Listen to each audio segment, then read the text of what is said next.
Assalamualaikum warahmatullahi wabarakatuh dan salam sejahtera. Nama syarikat bagi kumpulan kami adalah Syarikat Buaya Cookies.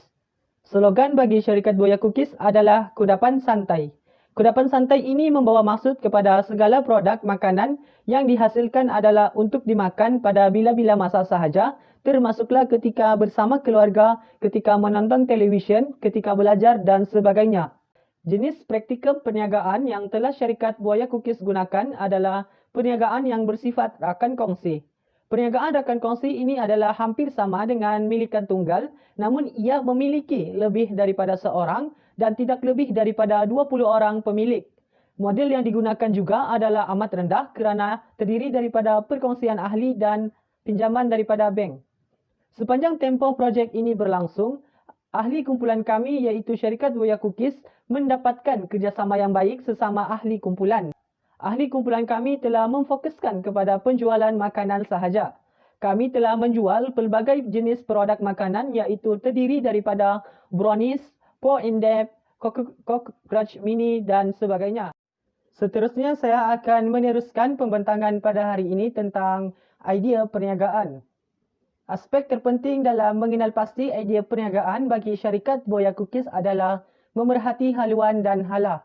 Dilihat, pada faktor sosial, makanan seperti cookies ini adalah merupakan makanan yang digemari dalam kalangan masyarakat pada hari ini. Dilihat juga bahawa di zaman teknologi ini, dengan hanya menggunakan telefon bimbit mampu untuk membeli dan memiliki cookies yang diinginkan.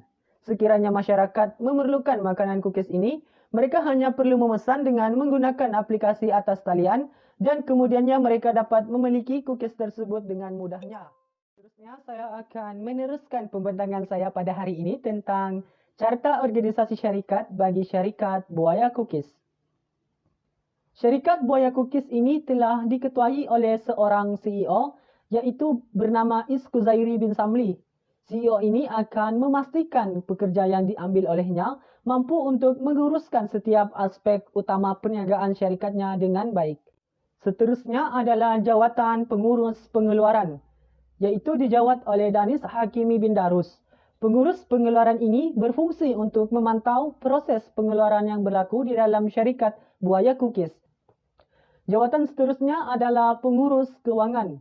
Pemilik jawatan pengurus kewangan adalah Muhammad Iqmal bin Ruji, yang mana fungsi pengurus kewangan ini adalah untuk mengawal dan menguruskan hal-hal yang berkaitan tentang kewangan syarikat Buaya Cookies. Tambahan lain adalah jawatan pengurus pemasaran. Individu yang bertanggungjawab untuk jawatan ini adalah Nur Amizah. Nur Amizah telah berperanan untuk memastikan pemasaran produk untuk syarikat Buaya Cookies sentiasa berjalan dengan lancar dan efisien. Dan yang terakhir adalah jawatan pengurus penyelidikan dan pembangunan, yang mana jawatan ini disandang oleh saya sendiri, Muhammad Nabil Fikri bin Abdul Tahar. Peranan yang saya miliki adalah untuk sentiasa melakukan penyelidikan berkaitan tentang situasi semasa, mengenal pasti cara bagaimana untuk syarikat kami meningkatkan kualiti produk yang akan kami keluarkan agar produk-produk yang kami keluarkan adalah produk-produk yang mendapat sambutan daripada masyarakat pengguna. Oke, kali ini saya ingin menerangkan terhadap pemasaran bagi syarikat kami di mana kami menggunakan dua kaedah jenis pemasaran. Yang pertama adalah tradisional dan yang kedua adalah digital. Bagi tradisional, syarikat kami telah mempromosikan biskut secara bersemuka dengan para pelanggan. Namun begitu, ianya hanya mensasarkan bagi orang-orang ataupun para pelanggan yang terdekat saja. Contohnya macam ahli keluarga, saudara mara, dan jiran tetangga yang berhampiran dengan kawasan si penjual.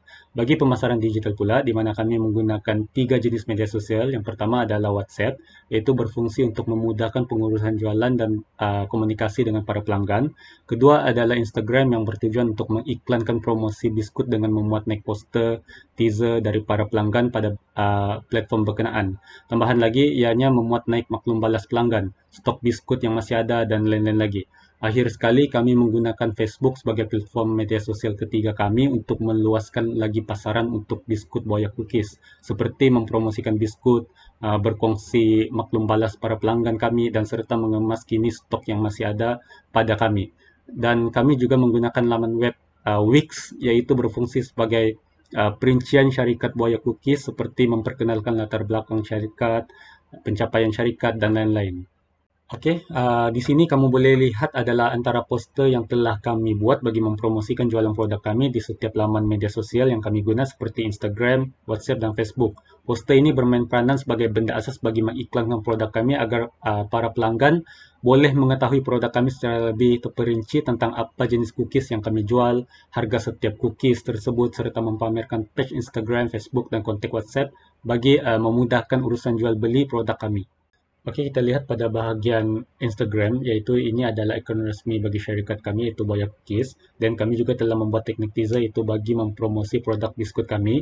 Dan kami menggunakan teknik teaser ini bertujuan untuk menimbulkan perasaan ingin tahu dari bakal-bakal para pelanggan yang menunggu untuk mendapatkan produk kami. Di sini kamu juga boleh lihat antara siaran di akun resmi Instagram Boya Cookies serta siaran di story Instagram kami. Dan kita lihat pada bahagian Facebook, antara isi kandungan yang terdapat pada page Facebook Boya Cookies adalah kami telah share poster produk kami bagi memberitahu para pengikut yang ada di page Boya Cookies berkenaan jualan kami. Selain itu, kami telah share antara maklum balas ke semua pembeli yang telah membeli produk cookies di syarikat kami dan share tentang penutupan jualan cookies kami pada hari terakhir jualan kami. Dan akhir sekali adalah WhatsApp, yaitu bertujuan untuk memudahkan urusan jualan syarikat kami serta berkomunikasi dengan para pelanggan dengan lebih berkesan. Selain itu, ianya digunakan untuk mempromosi jualan dan akun Instagram dan Facebook syarikat kami. Tambahan lagi, sekaligus penggunaan WhatsApp kami bagi bertujuan berkongsi maklum balas pada para pelanggan yang telah membeli cookies. Dan kita lihat pada bahagian laman web resmi yang telah kami gunakan, yaitu sebagai tambahan bagi perincian syarikat Boya Cookies seperti latar belakang syarikat, pencapaian lain syarikat, masalah yang dihadapi serta penyelesaiannya, dan lain-lain lagi.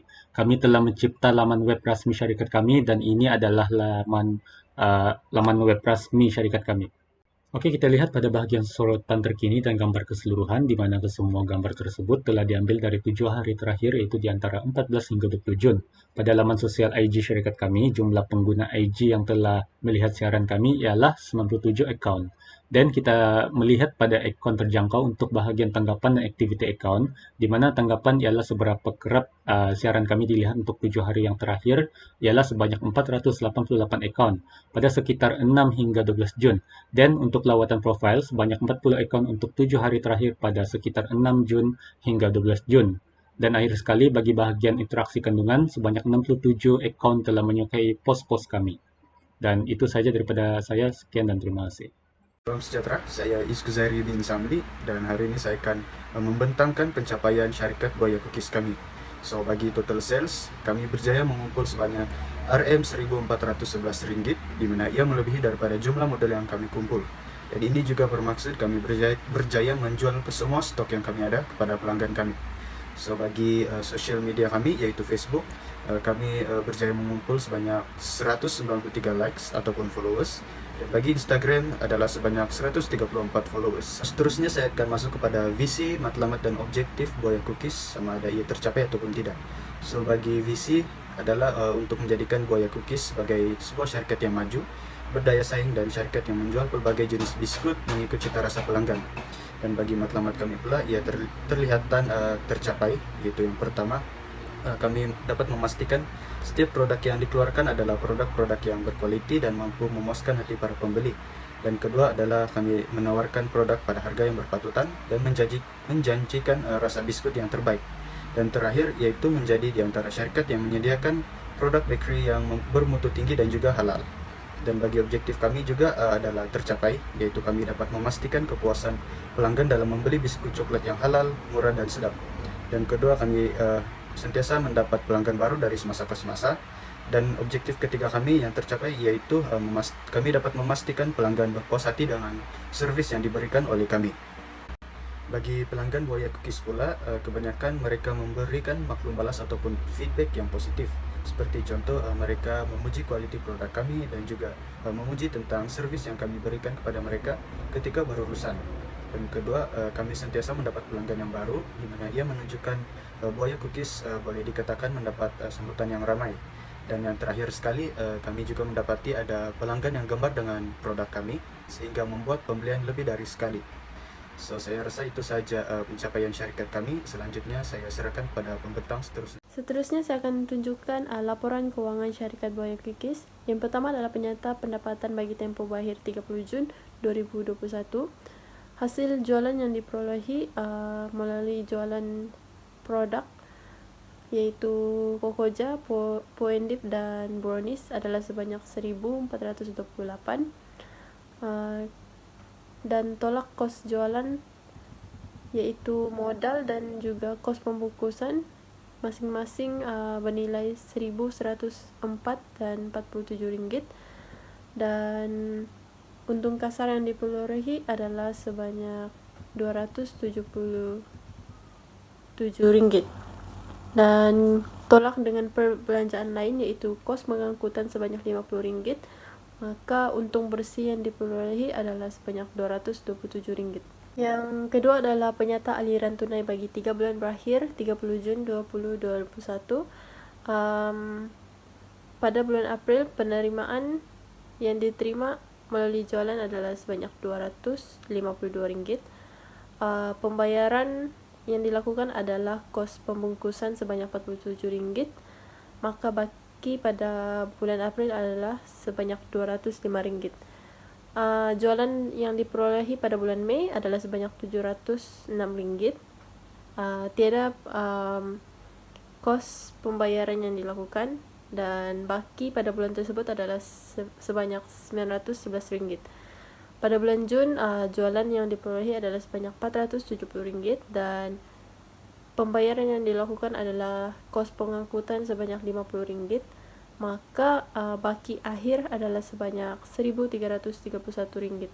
Seterusnya adalah kunci kira-kira. Berikut merupakan raja kunci kira-kira pada 30 Jun 2021. Aset semasa yang diperolehi syarikat adalah tunai yaitu sebanyak 1.331 ringgit, dan equity pemilik yaitu modal awal sebanyak 1.104 dan untung bersih yang diperolehi sebanyak 1.331 ringgit. Kemudian adalah titik pulang modal syarikat. Berikut merupakan pengiraan titik pulang modal yaitu dalam bentuk unit dan juga ringgit Malaysia. Titik pulang modal bagi unit adalah sebanyak 7.065 unit, dan titik pulang modal dalam bentuk ringgit Malaysia adalah sebanyak 134.235 ringgit. Dan ini adalah hasil jualan yang diperolehi bagi setiap ahli. Yang pertama adalah Is memperolehi hasil jualan sebanyak 298 ringgit. Kedua, Danish sebanyak 286 ringgit. Nabil yaitu sebanyak 262 ringgit. Ikmal 285 ringgit, dan akhir sekali adalah Amiza adalah sebanyak 297 ringgit. Assalamualaikum warahmatullahi wabarakatuh dan salam sejahtera. Nama saya Dini Syakimi, dan hari ini saya akan membentangkan mengenai section 2 iaitu refleksi berkaitan perniagaan. Yang pertama adalah saya akan membentangkan mengenai masalah-masalah kami. Yang pertama adalah dari segi kekurangan pelanggan. Seperti yang kami cadangkan dulu, kami ingin menjual di UMS, tetapi atas faktor-faktor sekatan dalam pandemik, kami gagal untuk membuat apa yang dicadangkan. Itu masalah pertama kami. Dan yang kedua adalah dari segi masalah kualiti. Seperti yang kita tahu, produk seperti biskut ni mudah pecah. Jadi kalau kami membuat penghantaran ke pelanggan, mungkin pelanggan itu akan mendapat biskut yang kurang berkualiti lah. Jadi itu juga masalah bagi kami. Dan akhir sekali adalah kos yang tinggi. Untuk orang dari Sabah menghantar barangan ini ke Semenanjung adalah mahal. Jadi itu pun salah satu daripada masalah kami. Sebab kalau kami tetapkan kos penghantaran dekat pelanggan, ada segelintir pelanggan yang akan macam susah sebab dia mahal dan mungkin hampir sama mahal dengan harga produk. Dan seterusnya, saya akan bercakap mengenai cadangan atau penambahbaikan bagi masa akan datang. Yang pertama adalah kami seharusnya berpandangan jauh mengenai risiko perniagaan. Itu penambahbaikan lah. Mungkin kami boleh lihat di sekeliling kami sebelum mencadangkan sesuatu seperti faktor-faktor pandemik dan sebagainya, agar keputusan itu dapat dibuat dengan lebih baik. Dan seterusnya adalah meningkatkan kualiti produk dari sudut pembungkusan. Kalau tadi kami beli bubble wrap, kini kami memfokuskan kepada perubahan mungkin dari segi balang biskut tu untuk pastikan dia lebih bagus dan tidak mudah pecah. Dan akhir sekali adalah meningkatkan kerjasama antara ahli. Apa yang saya nampak, kita menjual secara individu. Jadi saya rasa dan kami rasa meningkatkan kerjasama antara ahli ni merupakan perkara yang penting lah dalam perniagaan, sebab kita semua macam partnership kan. Jadi itu saja cadangan dan penambahbaikan bagi masa akan datang. So terima kasih.